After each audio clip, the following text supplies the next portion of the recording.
Hi ಎಲ್ರಿಗೂ ಹೇಗಿದ್ದೀರಾ? ಬನ್ನಿ ಇವತ್ತು ಸಿಂಪಲ್ ಅಂಡ್ ಟೇಸ್ಟಿಯಾಗಿ ಮಾವಿನ ಹಣ್ಣ ಪಾಯಸ ಮಾಡೋದು ಹೇಗೆ ಅಂತ ನೋಡ್ಕೊಂಬರೋಣ. ಮೊದಲಿಗೆ ಸ್ಟವ್ ಮೇಲೆ ಒಂದು ಪಾನ್ ಇಟ್ಕೊಂಡು ಒಂದು 1/4 ಲೀಟರ್ ಆಗೋಷ್ಟು ಹಾಲನ್ನ ಹಾಕ್ಕೊಳ್ತಾ ಇದ್ದೀನಿ. ಇದು ನಾರ್ಮಲ್ ಬ್ಲೂ ಕಲರ್ ಹಾಲು ಬರುತ್ತಲ್ಲ ಪ್ಯಾಕೆಟ್, ಆ ಹಾಲನ್ನ ತಗೊಳ್ತೀನಿ. ತುಂಬ ತಿಕ್ಕಾಗಿರೋ ಹಾಲು ಬೇಕಾದ್ರೂ ನೀವು ತಗೋಬೋದು. ಹಾಗೆಯೇ ಒಂದು ಅರ್ಧ ಗಂಟೆ ಮುಂಚೆ ನೆನೆಸಿಟ್ಟಿರೋಂಥ ಬಾಸುಮತಿ ರೈಸು ಒಂದು 3ರಿಂದ 4 ಸ್ಪೂನ್ ಆಗೋಷ್ಟು ರೈಸ್ನ ತಗೊಳ್ತಾ ಇದ್ದೀನಿ. ಇದನ್ನ ಅರ್ಧಂಬರ್ಧ ರುಬ್ಕೊಂಡು ಬರೋಣ. ತುಂಬ ನುಣ್ಣಕ್ಕೆ ರುಬ್ಬಬಾರ್ದು, ಈ ರೀತಿ ಅರ್ಧಂಬರ್ಧ ರುಬ್ಕೋಬೇಕಾಗುತ್ತೆ, ಈ ರೀತಿ ಸಣ್ಣ ಸಣ್ಣ ರವೆ ಥರ.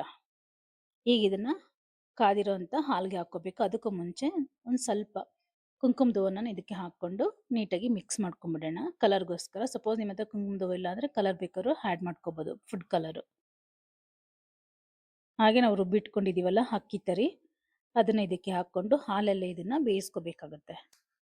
ತುಂಬಾ ಟೇಸ್ಟಿ ಇರುತ್ತೆ, ಒಂದ್ಸಲ ಟ್ರೈ ಮಾಡಿ ನೋಡಿ ಈ ಪಾಯಸ.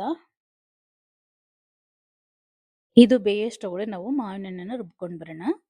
ನಾನು ಇಲ್ಲಿ 2 ಮೀಡಿಯಂ ಸೈಜ್ ಮಾವಿನ ಹಣ್ಣು ತೊಗೊಂಡಿದ್ದೀನಿ. ಅದಕ್ಕೆ ಒಂದು ಸ್ವಲ್ಪ ಹಾಲನ್ನ ಹಾಕ್ಕೊಂಡು ರುಬ್ಬಿಟ್ಕೊಳ್ತೀನಿ.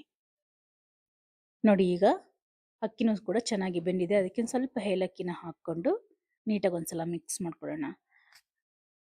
ಇದು ಒಂದು ಹದ ಇದೇ ರೀತಿ ಇರಬೇಕು, ತುಂಬ ತೆಳ್ಳಕ್ಕೂ ಇರಬಾರ್ದು, ಹಾಗೆ ತುಂಬ ಗಟ್ಟಿನೂ ಇರಬಾರ್ದು. ಆ ರೀತಿ ನಾವು ಇದನ್ನು ಬೇಯಿಸ್ಕೋಬೇಕಾಗುತ್ತೆ. ಹಾಗೆ ನಿಮಗೆ ಸ್ವೀಟಿಗೆ ನೋಡಿಕೊಂಡು ನಿಮಗೆ ಮಿಲ್ಕ್ ಮೇಡ್ನ ಆ್ಯಡ್ ಮಾಡ್ಕೋಬೇಕು. ನಿಮಗೆ ಮಿಲ್ಕ್ ಮೇಡ್ ಇಲ್ಲ ಅಂದರೆ ನೀವು ಶುಗರ್ ಹಾಕ್ಕೋಬೋದು. ಶುಗರ್ ಬದಲಿಗೆ ಮಿಲ್ಕ್ ಮೇಡ್ನ ಹಾಕ್ಕೊಂಡು ಟೇಸ್ಟ್ ಅನ್ನೋದು ಇನ್ನೂ ತುಂಬ ಚೆನ್ನಾಗಿ ಬರುತ್ತೆ. ಹಾಗಾಗಿ ಮಿಲ್ಕ್ ಮೇಡ್ ಇದ್ದರೆ ಮಿಲ್ಕ್ ಮೇಡ್ ಹಾಕ್ಕೊಳ್ಳಿ, ಇಲ್ಲ ಅಥವಾ ಶುಗರ್ನ ಆ್ಯಡ್ ಮಾಡ್ಕೋಬೋದು. ಇದನ್ನು ಹಾಕ್ಕೊಂಡು 2 ನಿಮಿಷ ಹಾಗೆ ಕುದಿಸ್ಕೊಂಡ್ರೆ ಸಾಕಾಗುತ್ತೆ. ಮಿಲ್ಕ್ ಮೇಡ್ ಹಾಕಿದ್ಮೇಲೆ ತುಂಬ ಹೊತ್ತು ಕುದಿಸೋ ಅವಶ್ಯಕತೆ ಇಲ್ಲ, 2ರಿಂದ 3 ನಿಮಿಷ ಹಂಗೆ ಕುದಿಸ್ಕೊಂಡ್ರೆ ಸಾಕಾಗುತ್ತೆ. ಇದೆಲ್ಲ ಸ್ವಲ್ಪ ತಣ್ಣಗಾದ ನಂತರ ನಾವು ಮಾವಿನ ಹಣ್ಣನ್ನ ಹಾಕ್ಕೋಬೇಕಾಗತ್ತೆ. ನೋಡಿ, ಇದು ತಣ್ಣಗಾಗಿದೆ. ಇದೆಲ್ಲ ತಣ್ಣಗಾದ್ಮೇಲೆ ನಾವು ಮಾವಿನ ಹಣ್ಣನ್ನ ಹಾಕ್ಕೋಬೇಕು. ಈಗ ರುಬ್ಬಿರೋ ಅಂಥ ಮಾವಿನ ಹಣ್ಣು ಇದಕ್ಕೆ ಹಾಕೊಂಡು ನೀಟಾಗಿ ಒಂದ್ಸಲ ಮಿಕ್ಸ್ ಮಾಡ್ಕೊಂಬಿಡೋಣ. ತುಂಬಾನೇ ಸಿಂಪಲ್ ಆದರೂ ತುಂಬಾನೇ ರುಚಿಯಾಗಿರುತ್ತೆ, ಒಂದ್ಸಲ ಟ್ರೈ ಮಾಡಿ ನೋಡಿ. ಚೆನ್ನಾಗಿ ಮಿಕ್ಸ್ ಮಾಡ್ಕೊಬೇಕು. ಒಂದು 5 ನಿಮಿಷ ನೀಟಾಗಿ ಎಲ್ಲ ಮಿಕ್ಸ್ ಆಗೋ ರೀತಿ ನೀಟಾಗಿ ಮಿಕ್ಸ್ ಮಾಡಿಕೊಂಡು ನಂತರ ಇದನ್ನು ಒಂದು ಅರ್ಧ ಗಂಟೆನೋ ಅಥವಾ ಅಟ್ಲೀಸ್ಟ್ ಒಂದು 15ರಿಂದ 20 ನಿಮಿಷ ಫ್ರಿಜ್ಜಲ್ಲಿ ಇಟ್ಟು ತಿಂದರೆ ತುಂಬಾ ರುಚಿಯಾಗಿರುತ್ತೆ. ಫ್ರಿಜ್ಜಲ್ಲಿ ಇಟ್ಟು ತಿನ್ಬೇಕು. ಸ್ವಲ್ಪ ತಣ್ಣಗಾದ ನಂತರ ತಿಂದರೆ ಇದು ಟೇಸ್ಟ್ ಅನ್ನೋದು ತುಂಬಾ ಚೆನ್ನಾಗಿರುತ್ತೆ.